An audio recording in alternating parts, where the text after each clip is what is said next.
Marie, fais quelque chose, là, il me reste toi, là. J'ai tout essayé, les moyens spirituels, il me reste toi, ma mère. Là. Puis l'autre prêtre qui priait sur moi, euh, il disait à Marie et Claude, là, il se colle sur toi comme un enfant du nouveau-né, il te supplie, tu ne peux pas le laisser comme ça. Mais là, j'ai dit, le premier coup, j'ai dit, est-ce que j'ai parlé tout haut? Mais là, j'étais sûr que je n'avais pas parlé. Là, j'ai dit, je vais être délivré. Et le Seigneur met dans leur cœur la prière qu'intérieurement je fais, c'était quelque chose. Hein? Mais non, quand il a eu fini, j'étais encore plus enragé. Puis là, ben, finalement, la soirée a passé, puis là, j'ai dit, Seigneur, la sœur Jeanne avait dit, on va demander que ça change aujourd'hui. Et puis, elle était ferme, la mère.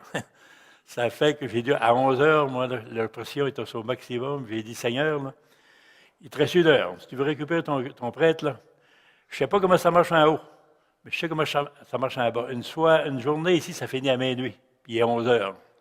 À minuit, c'est pas réglé, là. Salut, tu n'entendras plus jamais parler de moi, puis je ne te ferai pas de mal, je ne parlerai pas mal de toi, mais c'est fini, le sacerdoce. Puis là, le précieux, c'est de n'était. Puis finalement, à minuit, j'étais comme, je me sentais bien, mais pas en effervescence, là. Mais Marie m'avait vraiment mis au monde, parce que lorsque revenu chez nous une dizaine de jours après, les fruits de l'esprit ont commencé à apparaître. J'ai commencé à aimer la parole de Dieu, quelque chose de rare. Puis un grand désir pour l'évangélisation, puis un amour avec mon bréviaire. Mon bréviaire, je n'aimais pas ça. La prière de l'Église, on n'est pas obligé de dire la messe jamais, mais on est obligé, par exemple, de prier chaque jour les prêtres. Ça fait partie de notre ministère pour la communauté, pour l'Église. Et je me suis aimé mon bréviaire, mais je l'aime depuis ce temps-là. C'était une vraie résurrection. Puis avant d'intervenir plus tard aussi. Une fois, on a fait un naufrage le 15 de juin de 1986 avec une famille. On était frappé en voilier par une tornade le jour de la fête des pères, hein, le dimanche. À 2h30, on a coulé. Puis, mais il y a un sanctuaire à Carleton, sur la montagne, Notre-Dame du Mont-Carleton. Mystérieusement, là, la proue de l'épave a toujours resté fixée comme une aiguille sur le sanctuaire du Mont-Saint-Joseph. Comme si Marie disait, quittez-vous pas, je m'occupe de vous autres. Et on s'est débattu, on était 6 heures dans l'eau. Le 15 de juin, là, dans la baie des Chaleurs, c'est pas de l'eau de piscine, là, c'est vraiment pas chaud. Puis les vagues hautes comme le carré de l'église ici, là, je vous dis qu'on y a goûté. Mais Marie nous accompagnait, elle était là en train de protéger la vie qui était en train de succomber. Puis elle accomplissait son rôle de mère. C'est pour ça qu'aujourd'hui, je suis heureux de vous en parler. Puis quand on regarde aussi dans la vie des apôtres, là, s'il n'y avait pas eu Marie, les autres, ils étaient faits. Je n'ai pas fait de lecture aujourd'hui, mais je la fais, là. Elle est prise au livre des Actes des Apôtres. On dit ceci, là, c'est au chapitre 1 des Actes des Apôtres. Petite histoire des débuts de l'Église. Les apôtres, après avoir vu Jésus s'en aller au ciel, à l'Ascension, qu'on célèbre demain, ils retournèrent du mont des Oliviers à Jérusalem, qui n'est pas loin. Arrivés dans la ville, ils montèrent à l'étage de la maison. C'est là qu'ils se tenaient tous, Pierre, Jean, Jacques et André, Philippe et Thomas, Barthélemy et Matthieu, Jacques, fils d'Alphée, Simon le Zélote, Jude, le fils de Jacques. D'un seul cœur, ils participaient fidèlement à la prière avec quelques femmes, dont Marie, la mère de Jésus, et avec ses frères. Parole du Seigneur. Là, c'est quoi que Marie faisait là? Les apôtres, là, ils étaient comme moi, là. Ils étaient morts à leur mission. D'ailleurs, ils n'avaient jamais été greffés vraiment sur Jésus. Ils étaient là pour leur projet personnel.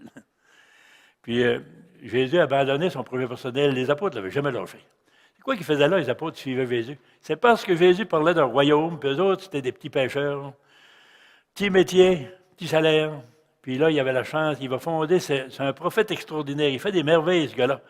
Il parle d'un royaume, on attend le Messie, on est sûr qu'il est parmi nous autres, on est sûr que c'est lui. Nous autres, on a la chance d'avoir été choisis, on va être les ministres de ce royaume-là. Il va avoir besoin de serviteurs, lui, de ministres. Puis ils se battaient entre eux autres, ils étaient jaloux. Puis même les mères s'en mêlaient. Ils venaient, ils disaient, mes deux fils, là, hein, Jacques puis Jean, c'est pas mal, il disait à Jésus à Sourdine, là, c'est pas mal plus brillant que les autres, tu remarqué. Les autres, pas un cadeau, là. Mais mes deux fils, par exemple. Puis tu pourrais en mettre dans ton royaume, là, un à droite, donc pour les finances, là, puis l'autre bord, à gauche, les armées. parce que là, nous autres, il faut contrôler le monde. Puis, hey, on va le faire, le salaire, nous autres. Un bon Juif, un bon Canadien, un bon Québécois, là. On a la chance d'avoir les pieds à bonne place, au bon moment. On va en profiter. Hey, puis là, la chicane prenait parce que les autres avaient entendu. Je crois bien se faire dire qu'ils étaient des cons. Puis les deux plus brillants, c'était les deux autres. La chicane prenait souvent, puis même dans un moment extrême de la vie de Jésus, Jésus s'en va. Il dit, je vais à Jérusalem, puis là, je vais mourir. Pierre ne veut rien savoir. Non, tu ne mourras pas. Penses-tu qu'on va laisser faire ça, nous autres? Ton royaume, là, tu as oublié ton programme, là? Les Juifs vont te mettre à mort. Tu vas voir qu'avec le caractère qu'on a là, nous autres, on va mettre de l'autre là-dedans, ton affaire. Puis Jésus dit derrière, Satan, passe derrière moi, Satan. Satan, ça veut dire, arrête de me tenter, Pierre. Puis reprends ton rôle de disciple. Tu avais commencé à me suivre, suis-moi, mange ne m'aie pas. Parce que là où je suis, là aussi sera mon serviteur. Reprends ton rôle, Pierre. Mais ils chamaillent, puis finalement, ils sont jaloux. Puis, à un moment donné, Jésus arrive à la maison, puis il dit, c'est quoi qui se passait tantôt? On monte à Jérusalem, là, je vais donner ma vie. Là. Ça me marmottait, puis ça chuchotait derrière de moi. Puis eux autres ont dit, ils se taisaient. C'est vous qui s'était passé? Ils chamaillaient en arrière de Jésus pour savoir c'est qui était le plus beau, le plus fin, puis le plus brillant. Puis, c'est ça qu'ils faisaient. Puis, Jésus en a profité pour faire une correction là.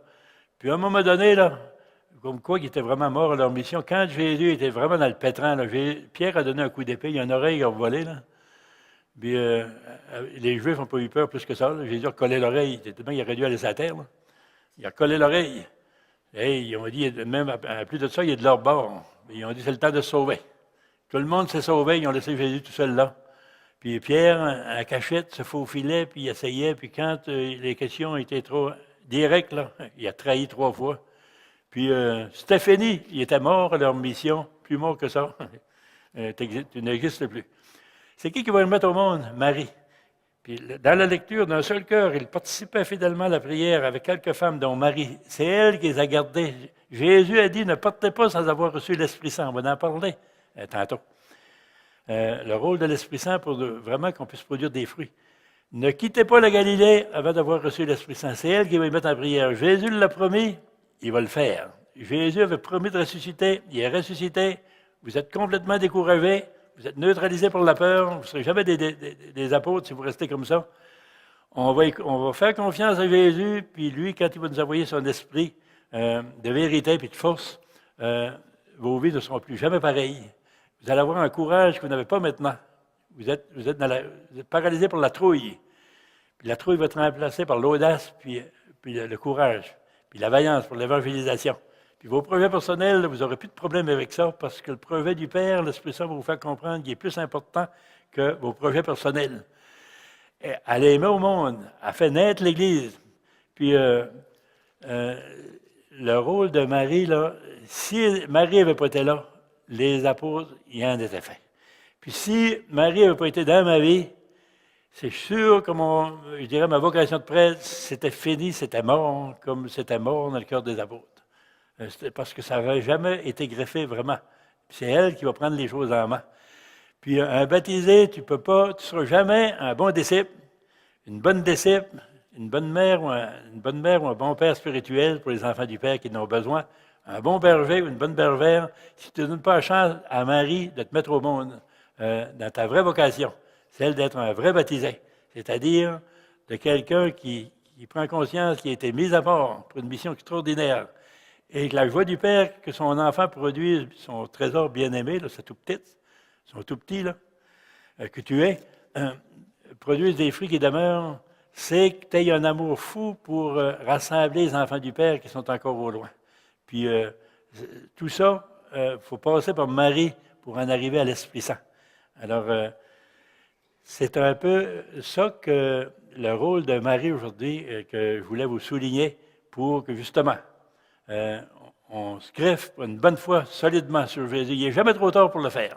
Même si on se convertissait à 75 ans, le Seigneur va nous donner la chance de produire des fruits à n'importe quel âge. Il n'y a pas d'âge pour lui. On est éternellement jeune lorsque le Seigneur, on est vraiment en communion avec lui, nous habite, que sa vie circule en nous. par la prière, les sacrements, puis aussi par l'intervention de ces êtres spirituels que le Seigneur nous a donnés.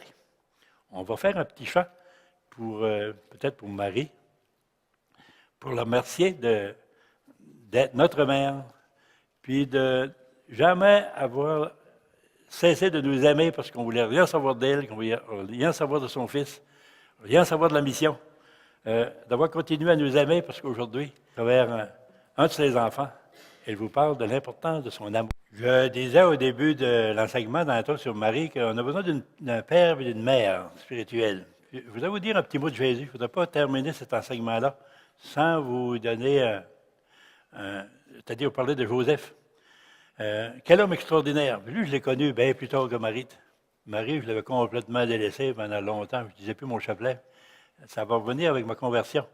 Pourtant, quand j'étais jeune, tous les jours, dans la famille, on disait le chapelet, c'était une bénédiction. On avait Marie avec nous autres dans nos maisons. Moi, je l'avais laissé tomber comme bien d'autres aussi, puis il fallait retrouver ma conversion. Mais Joseph, c'est bien plus tard que je vais le connaître. D'abord, j'ai été nommé curé à Saint-Joseph de Carleton.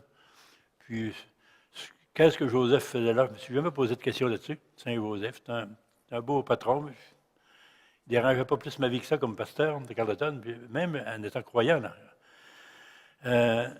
Joseph va me faire comprendre qu'il est important, que je n'aurais besoin. On a besoin de lui. Puis comme la Sainte Famille en a eu besoin.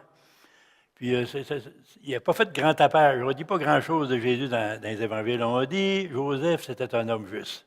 Et il était en amour par-dessus la tête avec la plus belle femme du monde. Marie, c'est pas n'importe qui. Là. Les voyants qui la voient, là, ils sont extasiés par la beauté de cette femme-là. À tout point de vue, bord en bord. Il est belle bord en bord. Il est en amour avec cette femme-là, puis à un moment donné, il découvre qu'elle est enceinte. Lui, il n'a pas d'affaire à ça. Il s'est passé quelque chose. Il ne peut pas douter de Marie, mais il pourrait la faire lapider, mais il ne veut rien savoir de ça. Donc, il l'aime tellement. Mais la seule solution qui reste, c'est à laisser partir en secret, puis pas dire un mot, faire le mort, parce qu'il ne veut pas absolument que, d'aucune manière, Marie, qu'on fasse mal à Marie, sa fiancée, sa bien-aimée. Cette émission a été rendue possible grâce à vous. Foi et Télévision Chrétienne apprécie énormément votre soutien spirituel et temporel. Si vous ne faites pas encore partie du réseau de soutien de Foi et Télévision Chrétienne, nous vous invitons à faire parvenir votre contribution à l'adresse indiquée à l'écran. Que le Seigneur, qui ne se laisse pas vaincre en générosité, vous le rende au centuple.